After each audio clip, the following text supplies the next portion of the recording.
Welcome back to a Game of Fangs and Thrones. My name's Hannah, and this is January's Game of TBR video. Now, if you've been around a while, you'll know that every so often I play a game of TBR to discover what I'm going to be reading for that month. And game of TBR, my game of TBR is basically just Snakes and Ladders. But every time I stop, I use my little key counter, and every time I stop on a square, I pick the prompt. The Snakes and the Ladders work exactly the same way as they do in a normal game. And I roll a 20-sided die to discover how many books I'm going to be reading in that month. So let's just crack right on. First things first, we're going to roll the die. 16. I don't know if you can see it, but that is a 16 right there. So I'm going to be rolling the die 16 times and we'll be reading 16 books. Okay, so roll 1, 4. 1, 2, 3, 4. The prompt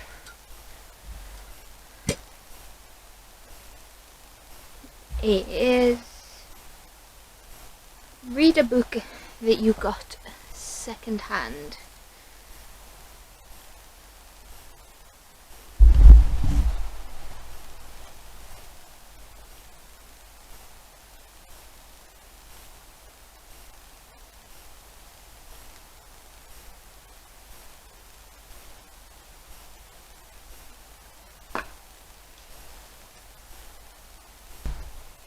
Okay, so first on the list was second-hand book. I have my little card here, and I've gone for most of these books. If you saw my 2022 priority list, most of these books will come from that pile, apart from 3 or 4, which have come from wherever. But this is on the priority list, and this is book 2 in the Darker Shade of Magic series by V.E. Schwab. This was a second-hand book. I picked it up for £1.25.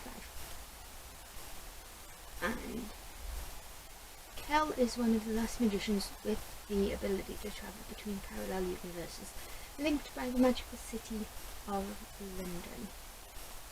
And I can't tell you anything else because this is a sequel. But basically, that's what it says on the tin.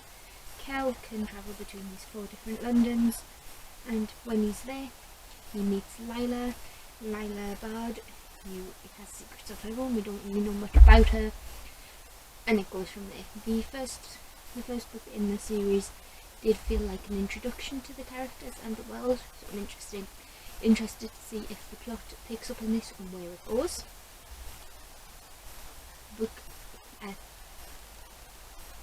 Next roll, we move 3, 1, 2, 3, and that prompt is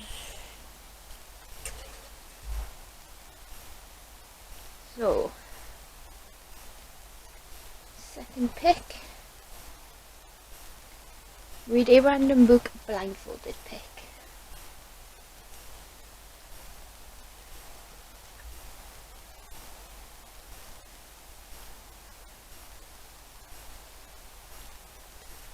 Pick 2 was blindfolded pick, which you would have seen me pick, and that is Mortal Engines by Philip Reeve. In a dangerous future, huge motorised cities hunt, attack and fight each other for survival. As London pursues a small town, a young apprentice Tom is flung out into the wasteland, where a terrifying cyborg begins to hunt him down.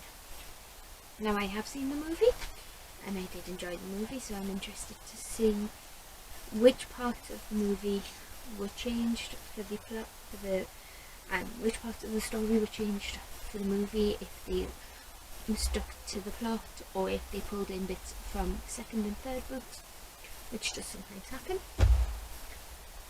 Then we have 5, 1,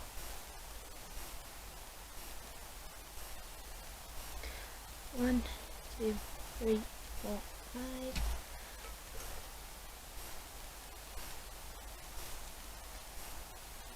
The Return of the YA Snake. Read a book with a snake in the title or on the cover, which basically is this one here.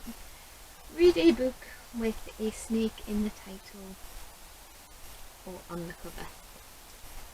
There is a snake here, and this has sprayed edges, so it counts.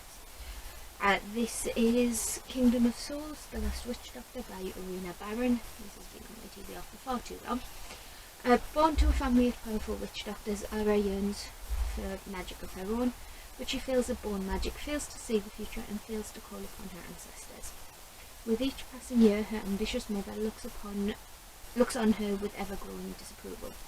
But there's one thing that Ara hasn't tried. It is possible to trade years from your own life for a taste of power, a cheap trick with a heavy price, for you cannot know how much time each ritual will take.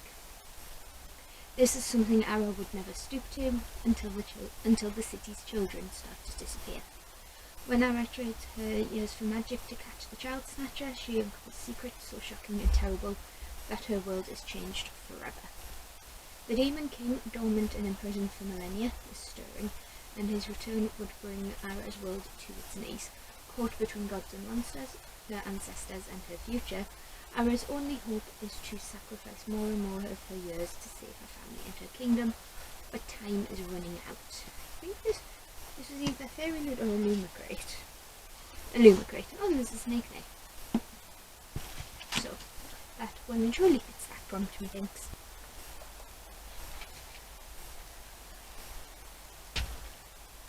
Five again. 1, 2, 3, 4, 5.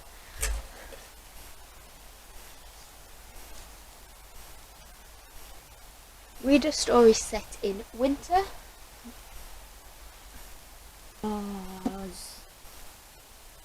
Set in winter. Now this one might be a bit of a stretch, but it is Winterkeep by Kristen Cashel. This is the 4th installment in the Graceland universe, which follows Bitterblue, who was a child in the original series.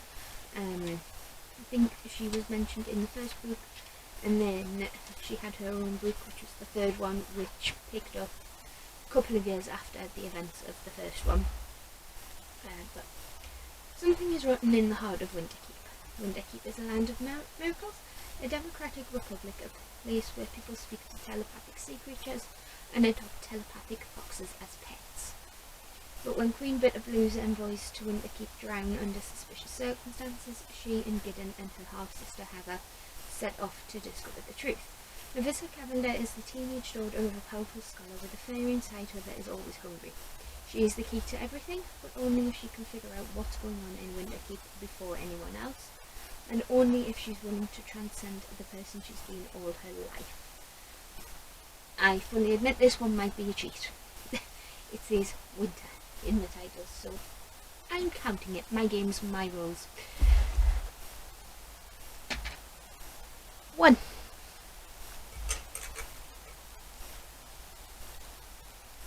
Read a book about siblings. And next is The Hawthorne Legacy by Jennifer Lynn Barnes.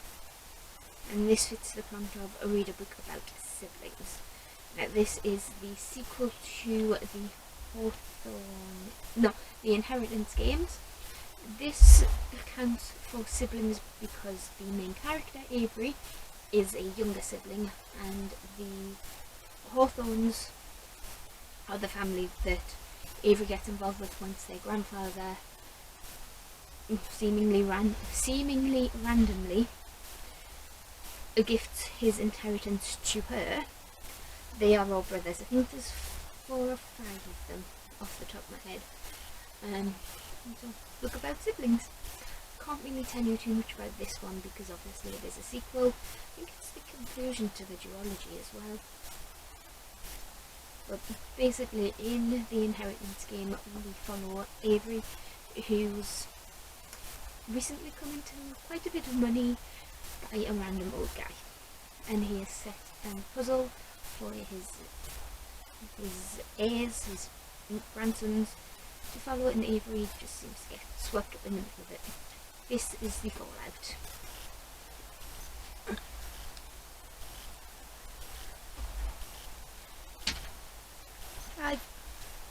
And that was roll number 6. 1, 2, 3, 4,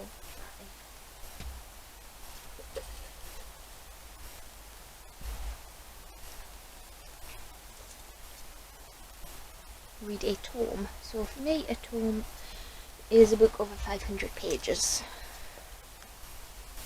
His Empire of the Vampire by J. Christoph. This definitely fits the prompt of read a tome, and for me a tome is anything over 500 pages.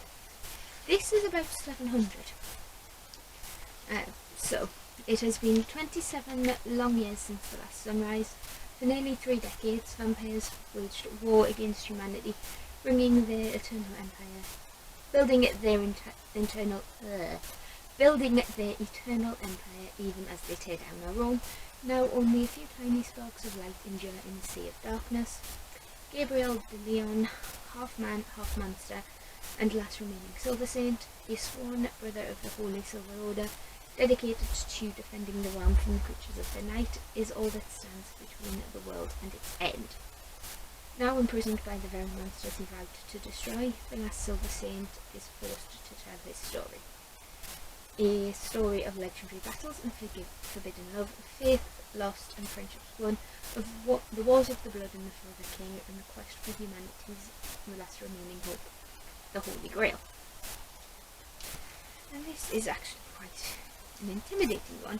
Why did I put this on my 2022 priority list? Oh yeah, because if I didn't I wouldn't read it. But it does have a pretty cool centered edge there.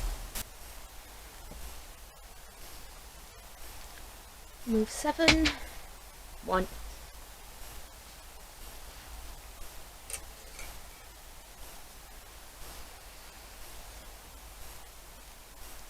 Read a book that features a competition. Editing Hannah here. The sound got distorted when I was importing the footage. So the next book is A Song of Wraiths and Ruin by Roseanne A. Brown,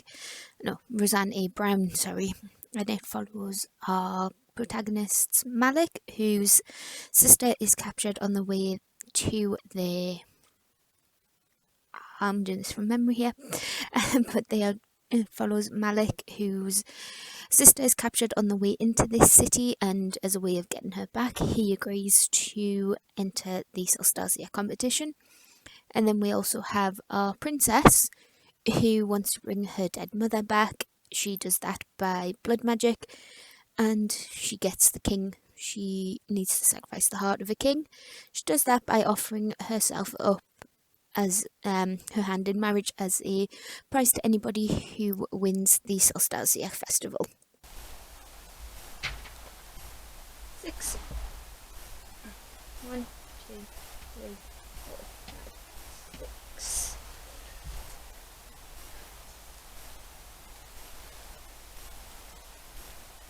Read a book you keep seeing everywhere.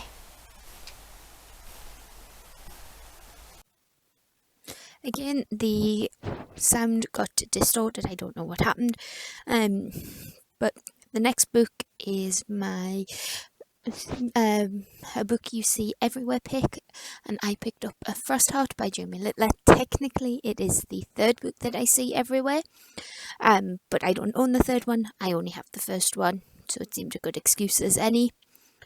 In this, we follow Ash, who has been left all alone by his parents and is in the care of a grumpy old Yeti, who tries to protect him from the monster-infected Snow Sea.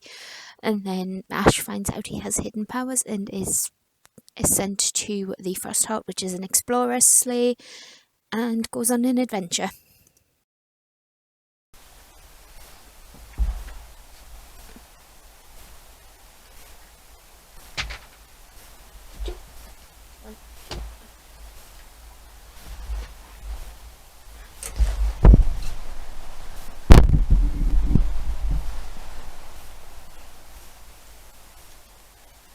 Read the oldest book on your TBR.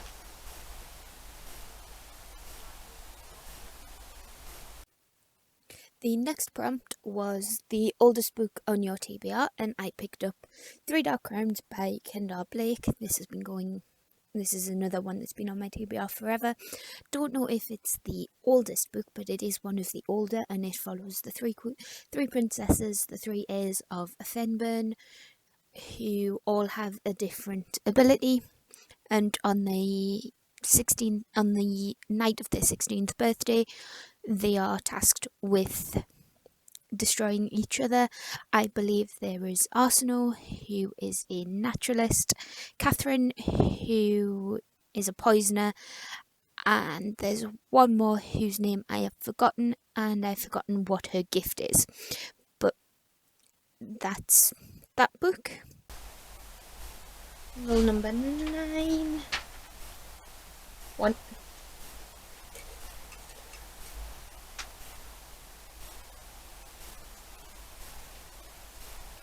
Reread an old favourite. The next prompt was to reread an old favourite, and would it be me if I didn't have a dragon book in here somewhere? So the book I'm going to be reading for this prompt is Eon by Alison Goodman. This is an Asian-inspired world where the dragons and the magic system tends to be based on the zodiac.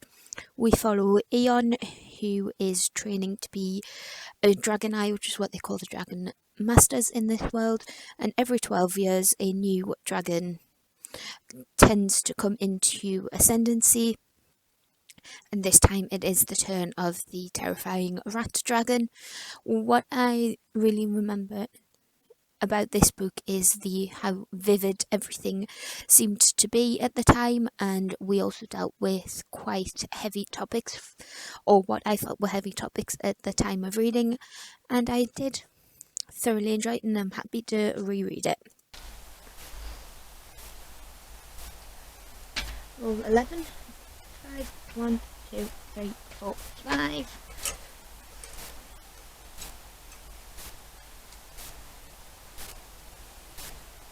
Read a book picked by your partner, so that'll be maybe a slight camera angle change because I did have to wait for Sean to get back to me.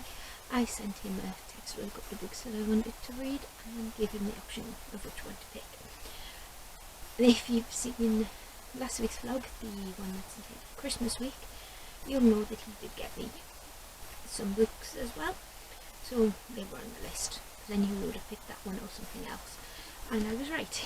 He picked You by Caroline Kepnes, so this is obviously the partner pick. Joe Goldberg is handsome, charming, and ready to fall in love. And when inspiring writer Guinevere Beck strides into the bookshop where Joe works, he is instantly smitten. He knows he has to see her again, so Joe does what anyone might. He looks Beck up online and learns everything he can to set up another chance to meet her. Their chemistry is immediate, it seems like the perfect romance. But there's more to Joe than Beck realises, and more to Beck than Joe could ever guess. Their relationship soon spirals out of control, and the darkness they unleash will have deadly consequences for everyone in their lives.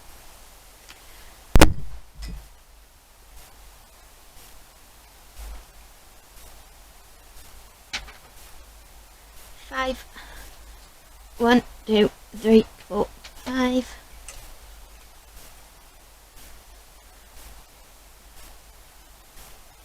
Read a book that's under 400 pages. The Obelisk Gate is by N.K. Jemisin is my pick for under 400 pages. This comes in at 391 pages, and it is the sequel to the 5th season, obviously by the same author. The 5th season is a world in which Basically, the world is trying to kill the inhabitants, and we follow 3 different female perspectives in different stages of their lives. And I'm not going to tell you much more about that because I don't want to spoil anything, but this is a hard dystopian post-apocalyptic world in which everything has gone to crap, basically, and everyone's just trying to make their way in a world that's not hospitable in any way, shape or form.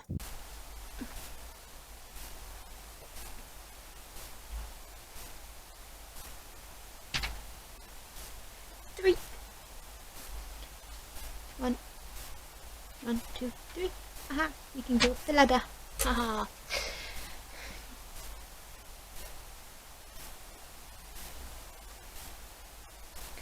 Read a graphic novel /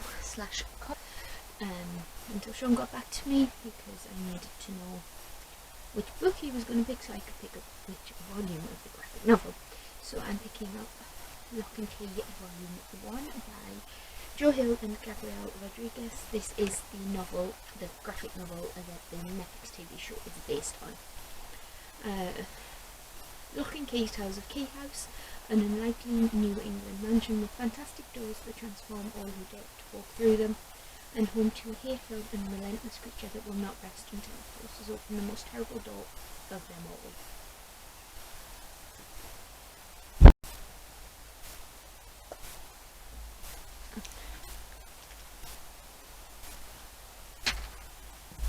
Four. 1, 2, 3, 4. We're getting all the ladders,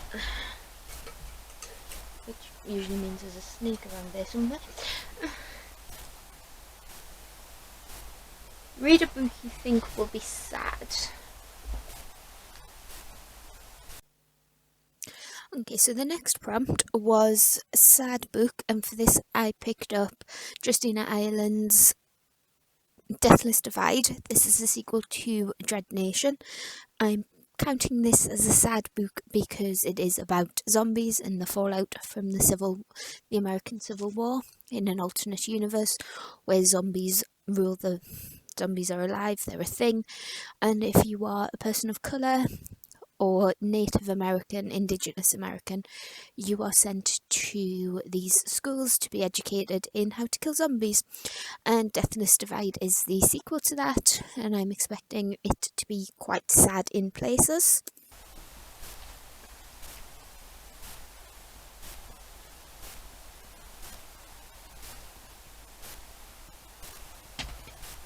Number 5.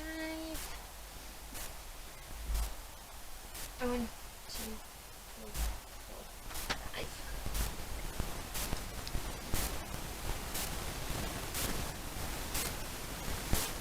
Read a paperback.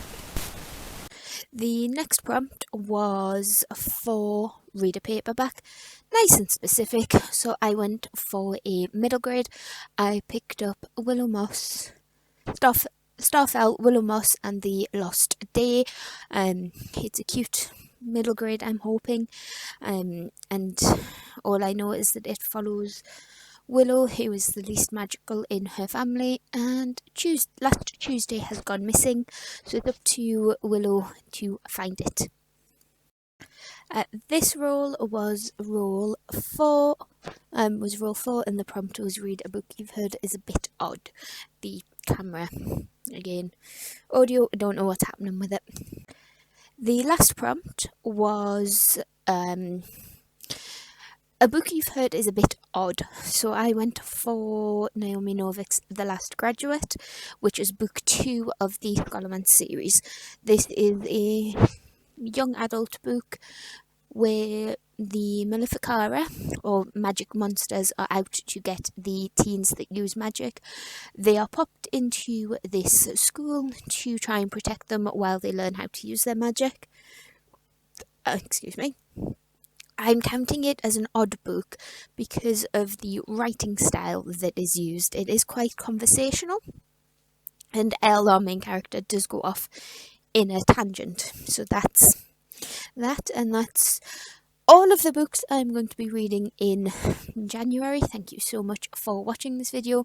If you liked it, give it a like and hit that subscribe button if you want to see me talk about more books. And I promise I will work on getting the audio better.